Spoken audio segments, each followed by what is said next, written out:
citizen in this blessed land is free to follow their dreams and their hearts and to express the love and joy in their souls. Okay, now, I mean,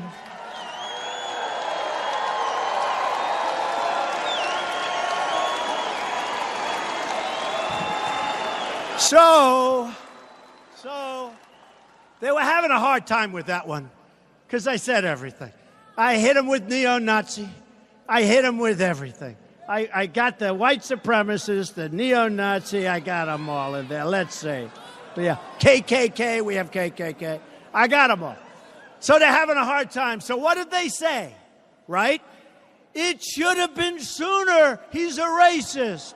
It should have been sooner. Okay. So it should have been.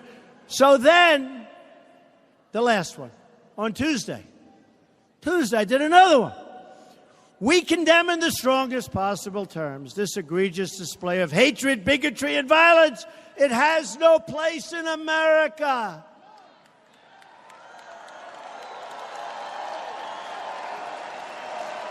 But they also said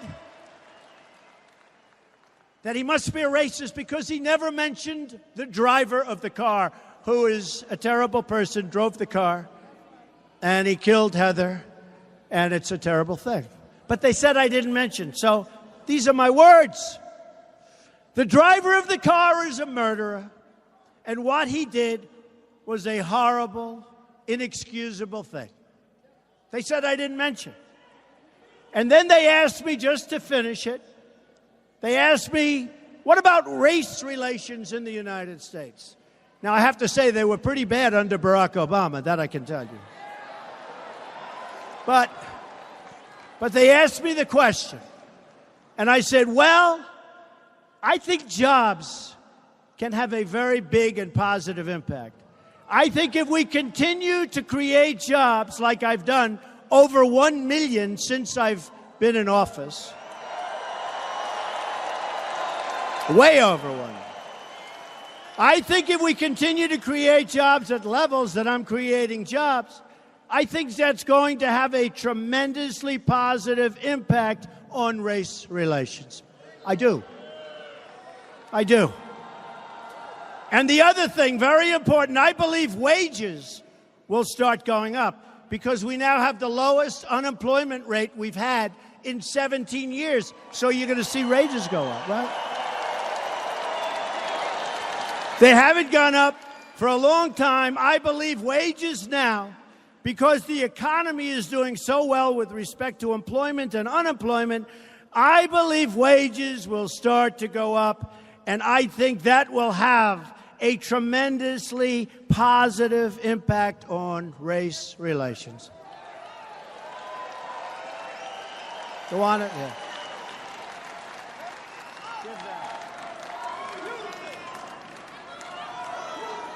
So that was my words. Now, you know, I was a good student. I always hear about the elite. You know, the elite, they're elite. I went to better schools than they did. I was a better student than they were. I live in a bigger, more beautiful apartment, and I live in the White House, too, which is really great.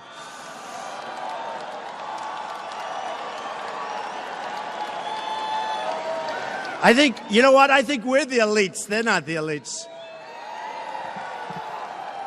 So the point is, and I didn't want to bore you because you understand where I'm coming from. You people understand. But the point is that those were three different. There were two statements and one news conference. The words were perfect. They only take out anything they can think of. And for the most part, all they do is complain. But they don't put on those words. And they don't put on me saying those words. The media can attack me.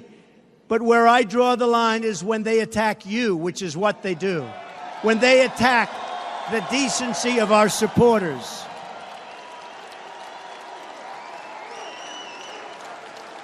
You are honest, hardworking, tax-paying, and by the way, you're overtaxed, but we're going to get your taxes down.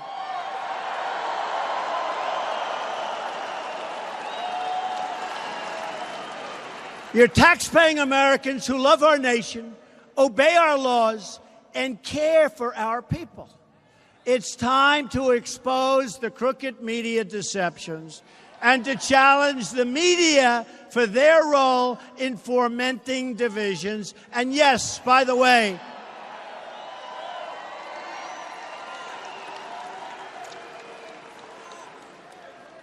they are trying to take away our history and our heritage. You see that.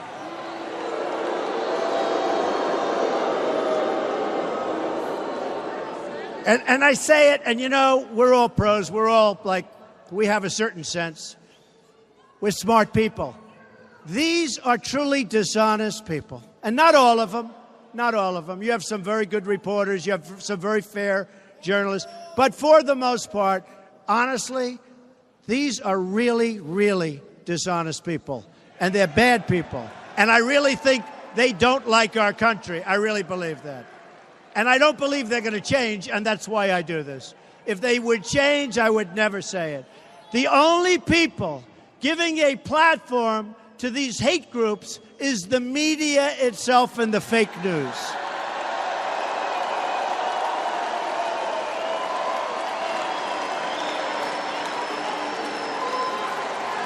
Oh, that's so funny. Look back there. The live red lights, they're turning those suckers off fast, I'll tell you. They're turning those lights off fast.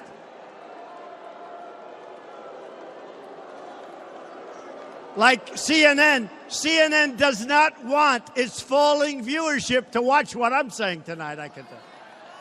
I mean, the advantage I have is that we do have a big voice. And, they're always saying, Twitter or social media. If I didn't have social media, I wouldn't be able to get the word out. I probably wouldn't be standing here, right?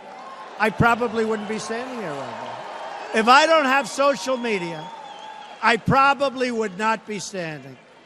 And do you ever notice when I go on and I'll put, out a tweet or a couple of tweets, he's in a Twitter storm again. I don't do Twitter stuff. You'll put on a little tweet, I'm going to be with the veterans today. They'll say, Donald Trump is in a Twitter storm. These are sick people. The thing I don't understand? You would think they'd want to make our country great again. And I honestly believe they don't. I honestly believe it. If you want to discover the source of the division in our country, look no further than the fake news and the crooked media, which would rather get ratings and clicks than tell the truth. I mean, the New York Times has written some stories. How about this? The New York Times essentially apologized after I won the election because their coverage was so bad. And it was so wrong, and they were losing so many subscribers that they practically apologized. I would say they did. They say, well, it wasn't really that much of an apology because they were losing so many people, because they were misled. And I figured this is great. And for about 2 weeks, I got good coverage. Then they reverted back, and they're worse than ever before. It's like one of those things. The Washington Post is terrible. But these are dishonest. But let me tell you, you have some great honest papers. You have some great networks. I must tell you, Fox has treated me fairly. Fox treated me fairly. They've treated me fairly. Hey, I'll let you know. You know what? Someday they might not treat me fairly, and I'll tell you about it, okay? But they've treated me fairly. And I don't mean all good. I get plenty of bad on Fox, too. But at least it's within reason. And Hannity, how good is Hannity, he's saying? How good is Hannity? And he's a great guy, and he's an honest guy. And Fox and Friends in the morning is the best show, and it's the absolute most honest show. And it's the show I watch. Not only does, oh boy, those cameras are going off. Oh, wow. Why don't you just fold them up and take them home?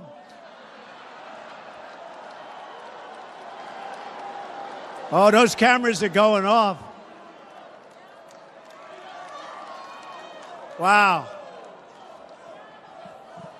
That's the one thing. They're very nervous to have me on live television because this can't happen.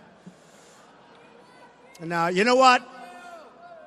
I'm a person that wants to tell the truth. I'm an honest person, and what I'm saying, you know, is exactly right.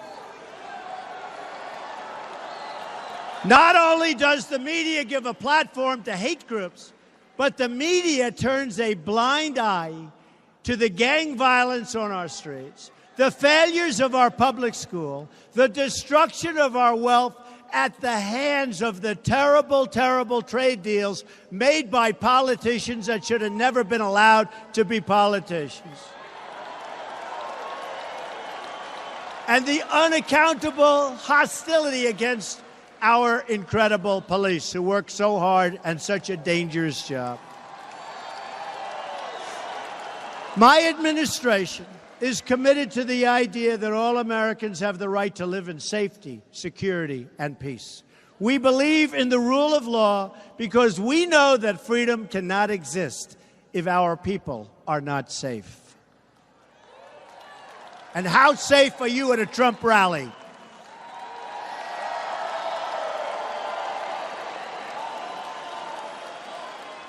Remember at the beginning, remember when this already started?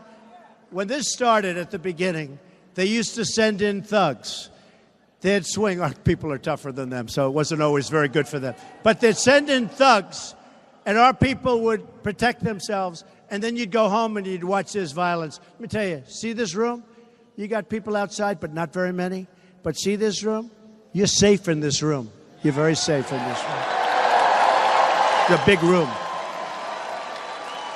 The most sacred duty of government is to protect the lives of its citizens, and that includes securing our borders and enforcing our immigration laws.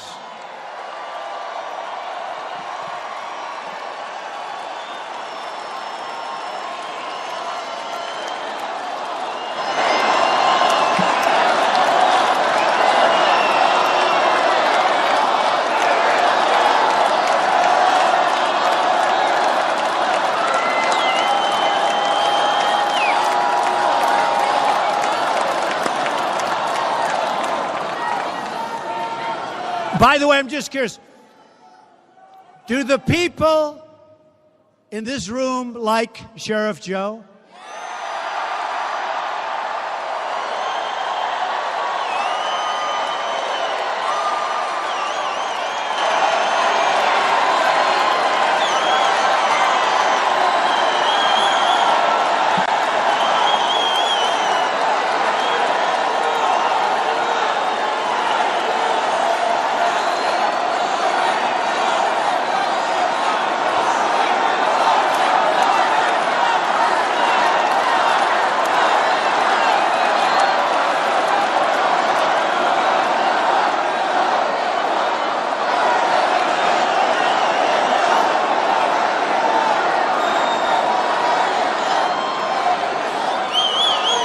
So,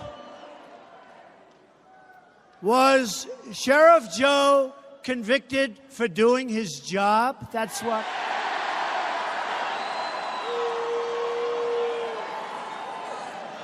He should have had a jury, but you know what? I'll make a prediction. I think he's going to be just fine, okay?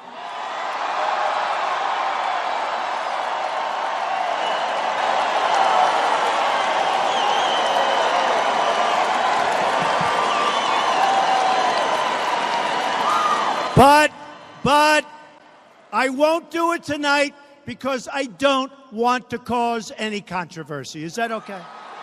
All right? But Sheriff Joe can feel good. The people of Arizona know the deadly and heartbreaking consequences of illegal immigration, the lost lives, the drugs, the gangs, the cartels, the crisis of smuggling and trafficking. MS-13, we're throwing them out so fast, they never got thrown out of anything like this. We are liberating towns out on Long Island. We're liberating. Can you imagine in this day and age, in this country, we are liberating towns This is like from a different age. We are taking these people. They don't shoot people because it's too fast and not painful. They cut them up into little pieces. These are animals. We are getting them out of here. We're throwing them in jails, and we're throwing them out of the country. We're liberating our towns.